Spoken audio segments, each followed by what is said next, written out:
母亲为了杀死深爱的儿子，先是用胶带把门窗缝全部粘死，然后拿出打火机点燃事先准备好的煤炭，决定就在今晚和儿子同归于尽。可还没等煤气蔓延，儿子突然从睡梦中坐了起来。왜 그래?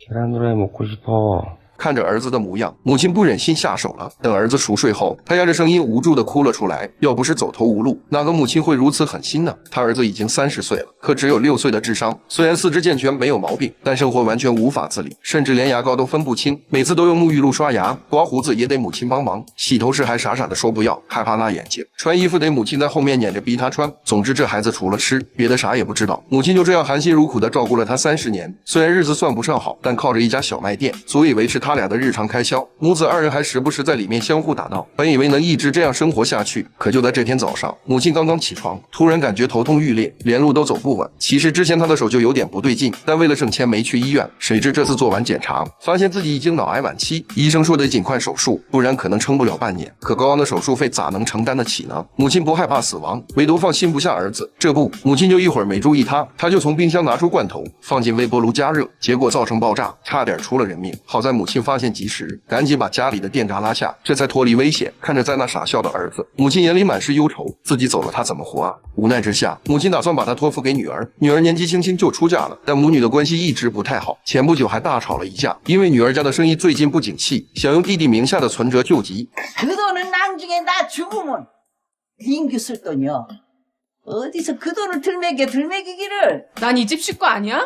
식구는 돈 있는 놈한테 시집 가겠다고 지 동생 없는 사람 만든 년이 누군디? 在姐姐心中，母亲从来都是偏袒弟弟，她活得就像个没人管的孤儿。见母亲说啥也不肯给存折，最后她只能愤然离去。而如今母亲为了拉稀，只能拿着存折来找女儿。可还没进门，就看到女儿在被老公家暴。拉稀见姐姐被欺负，她冲过来将姐夫按到墙上，然后又把她摔在地上，拿起一旁的假手就要教训她。可姐姐却认为她多管闲事儿。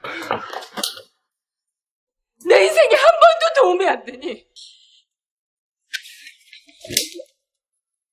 这一巴掌是对是错，我不多言语，但把拉稀交给姐姐显然行不通。母亲又带着她来到收容所，这里住的都是智障患者，但是护工的态度很冷漠，环境也跟监狱差不多。母亲一想到拉稀在这生活的样子，她瞬间打起了退堂鼓。也就是在这天晚上，她想要带着儿子一走了之，好在拉稀突然醒了过来，这才没有酿成悲剧。第二天一早，拉稀吵着要吃荷包蛋，母亲正准备下厨去做，突然停下了脚步。她觉得不能再惯着他了，她要在弥留之际教会儿子独立。于是母亲连哄带骗，把拉稀带进厨房，准备先教他做荷包蛋。 母亲刚把鸡蛋打入锅中，一旁的儿子也不管熟没熟，从锅里捞出来就往嘴里塞。而母亲非但没生气，反而帮他擦洗了手。原来他是在教这个30岁的儿子怎么做荷包蛋。母亲让拉稀试着自己做，可他连最基本的敲蛋壳都不会，每次都把蛋弄得稀碎，气得母亲想揍他，但还是没下手，而是温柔地告诉拉稀，在打鸡蛋的时候要想象成手里抱着一个婴儿，要轻轻的，不要着急。拉稀好像听懂了。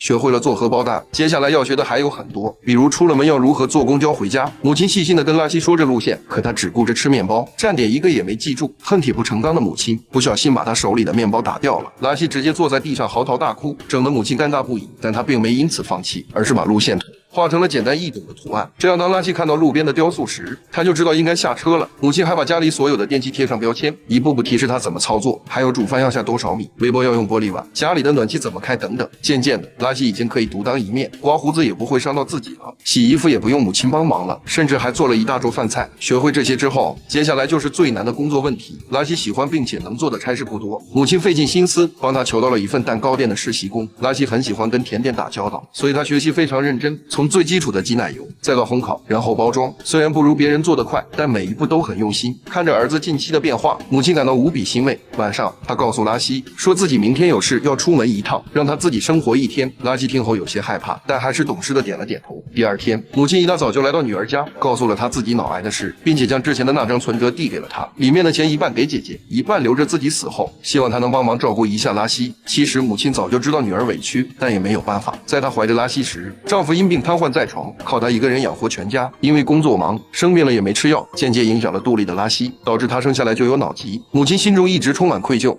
그니까 혹 나한테 뭔 일 생기면 너가 인규 잘 좀 돌봐줘. 나가 너한테 딱 그母亲回到家中，发现拉西不在，但房间却被收拾得整洁如一。他又来到蛋糕店，看到和同事有说有笑的儿子，他的心终于放了下来。这是从拉西出生以来第一次离开他独自生活。母亲看着空落落的椅子，心中高兴的同时，也难免有些失落。儿子离不开他，他又何尝离得开儿子呢？时间一天天过去，拉西变得越发懂事，还从蛋糕店给母亲带了一盒礼物，是他最爱吃的奶油泡芙。等到拉西睡着后，母亲拿起来吃了一口，味道非常甜，可伴随甜蜜而来的还有恶化的病情。第二天，母亲昏迷不醒，被紧急送到了医院。本以为拉西可以自己照顾自己，可没几天，他也进了医院。原来他是故意烫伤自己，因为之前他一闯祸，妈妈就会立马出现。母亲这时才反应过来，他教会了拉西全部，唯独没教他接受自己的离开。于是他不顾女儿的反对，强行办理了出院，然后买了3只小鸡仔，以此想让拉西明白什么叫做死亡。为了让智障儿子理解死亡，母亲买了3只生了病的小鸡仔。儿子拉西看到后非常开心，因为这是母亲第一次送给他宠物。他给每只小鸡都起了好听的名字，晚上睡觉时也把它们放在身边。可当他第二天醒来，3只小鸡死了2只。母亲问他：“你知道小鸡为什么死吗？”拉西天真的说：“他们是去天堂玩了，玩够了就会回来。”母亲看着嬉皮笑脸的儿子，他知道这个方法行不通，于是给他买了一套黑西服，带着他参加了一场葬礼。这里的气氛很压抑，逝者亲属都在以泪洗面。拉西看着他们，也不再嬉皮笑脸。这时，母亲沉重地告诉他： 하늘나라 같은 건 없어. 죽으면 2번 다시 만날 수도 볼 수도 없어. 엄니도 금방 죽어. 오늘이 될지 내일이 될지는 몰라도 금방 죽어. 이제 네가 말썽 부려도 엄니가 못 와. 알겠어?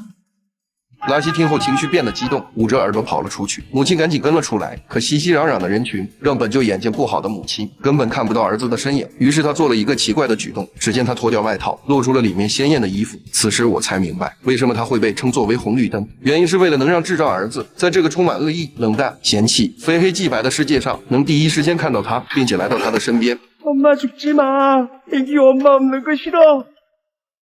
이놈아, 이게 엄니 마음대로 되는 게 아니야. 엄마가 하늘나라 없다 그랬어. 그러니까 죽지 마. 그러니까 죽지 마. 엄마. 后面的日子过得很快，那只幸存下来的小鸡已经被养得白白胖胖，拉西也已经可以独自生活。以前都是母亲给他做早饭，而如今都是他照顾母亲。这样的好日子，母亲期盼了30年。然而因为病情的加重，他能享受的时间明显不多了。拉西上班没在家，他翻出以前的旧照片，回忆着往日的美好时光。等到拉西回来，母亲想要去海边走走，这是拉西小时候经常缠着他来的地方。那时候他背着儿子，带着女儿幸福地走在沙滩上，而现在他靠在儿子的背上，拉西一路走一路给母亲唱歌。随着夕阳西下，母亲抱着儿子的手逐渐没了力气，任凭拉西怎么呼喊，他也没有了回应。母亲的葬礼上，拉西没有哭，不管谁来吊唁，他都是以笑容接待，甚至送行的时候也笑。母亲被推进焚化炉的时候也在笑，他不是不伤心，也不是伤心过度，而是母亲曾经跟他说过 약속 하나 할 테요. 너 가장 제일 질 잡은 누나랑 놈들이 얼마나 슬퍼하겠냐. 그렇게 너는 언니가 하늘나라 갈 때 꼭 씩씩하게 웃으면서 손을 들어주는 거야.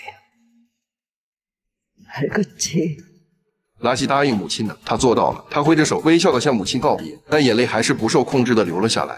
往后的日子里，拉西在蛋糕店工作得很认真，从实习生也变成了正式员工。只不过每天下班回家，经过母亲以前的小卖店时，会朝里面看上一眼；走过和母亲走过的阶梯时，会在原地等待一下；回到漆黑的家中，也会在门口停留一会儿。而他的姐姐也会时不时来家里给他送上一碗热腾腾的饭。只不过饭桌上没有了母亲的陪伴，但拉西没有让母亲失望，他终于长大了。后来还参加了登山队，结识了很多新朋友，对生活充满了无尽的爱。我们从出生到蹒跚学步，到开始上学，再到离开父母走向远方，无论你有多么的坚不可摧，在二老眼里永远是个孩子。他们不求回报，也不要咱的任何东西，但咱们无论何时何地，也不能忘了孝字。毕竟父母在，人生尚有来处；父母去，人生只剩归途啊。